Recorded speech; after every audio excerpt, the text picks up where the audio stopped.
Отвън пише неотложна помощ. Да, Пише. Вие доктор ли сте? Да. Какъв сте? Да.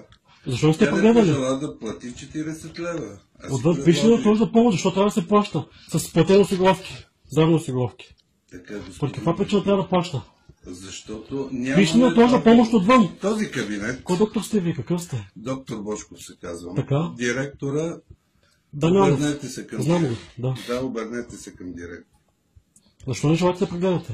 Защото тя не желая да плати 40 лева. Не бе, здравните осигуровки са платени, вие сте доктор, отвън пише неотложна помощ.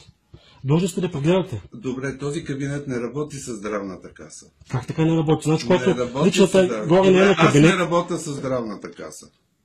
Защо сте тук тогава? Защо сте тук?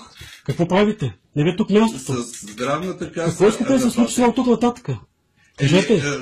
Говорете с доктор Диманов, моля ви, не с мене. А с кой? Аз съм изпълнител тук. Вие не сте желали да прегледате, бе, човек. Вие. Вие доктор ли сте? Аз си обясних. Доктор ли сте? Да, но нямам ангажимент към... А към кой имате? Нямам към ангажимент. Аз не работя с здравната към пациент, каса. който идва с някакви оплаквания. Аз идвам от работа, знаете откъде идвам? Че щава да предпадне на улицата. Идва тук, че най-близо. Или защото не е горе, в момента не е на смяна. Какъв доктор сте вие тогава, се мога да разбера? Защо ви се плащат на вас...